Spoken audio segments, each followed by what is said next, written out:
இரவில் முதலமைச்சரின் குட்டி கதைக்கு கைதா? என்ன நடக்கிறது தமிழ்நாட்டில்?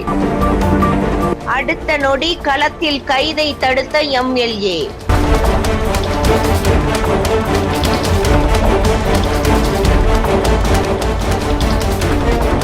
நடு இரவில் நடந்தது என்ன?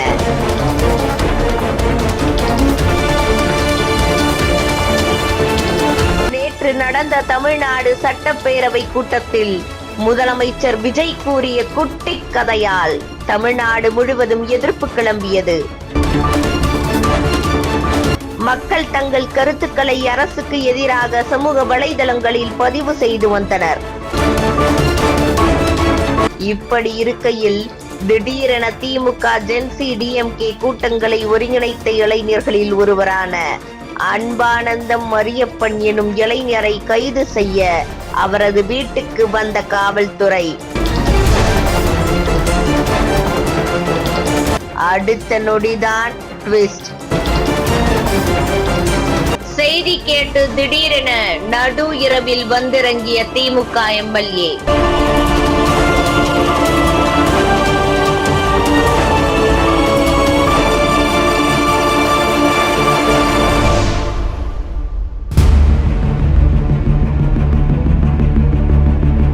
தேன்கனிக்கோட்டை டிஎஸ்பி, 2 இன்ஸ்பெக்டர் மற்றும் 15க்கும் மேற்பட்ட காவல்துறை அதிகாரிகளை காவல் நிலையத்திற்கே சென்று காரணம் விசாரித்த எம்எல்ஏ.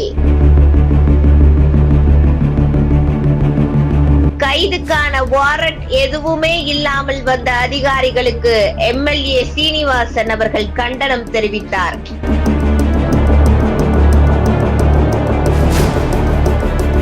அன்பானந்தன் அரியப்பன் எந்த கருத்தையும் அவதூறாகவோ அல்லது தூண்டுதலை உருவாக்கும் வகையிலோ பேசாத போதும் யாருக்காக இந்த கைது என எம்எல்ஏ கேள்வி.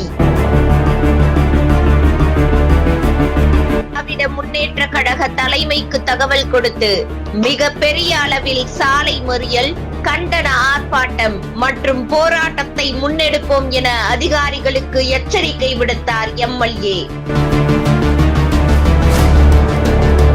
சுதாரித்த காவல்துறை கைது நடவடிக்கையிலிருந்து பின்வாங்கியதால் அந்த இடம் அமைதியாகியது.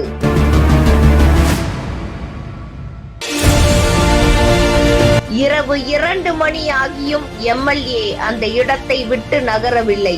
ஒன்றிய கழக பொறுப்பாளர்கள், மேலும் இளைஞரணி பொறுப்பாளர்கள் மற்றும் கழக உடன்பிறப்புகள் அனைவரும் உடன் இருந்தனர். கைது நடவடிக்கை முழுமையாக நின்ற பிறகு அங்கிருந்து கிளம்பினார் வேப்பனப்பள்ளி தொகுதி சட்டமன்ற உறுப்பினர் எம்எல்ஏ PS சீனிவாசன் அவர்கள். இது குறித்து தமிழ்நாடு சட்டமன்ற எதிர்க்கட்சி தலைவரும் திராவிட முன்னேற்ற கழக இளைஞரணி செயலாளருமான உதயநிதி ஸ்டாலின் அவர்கள் சோபா மாடல் அரசை கடுமையாக எச்சரித்துள்ளார்.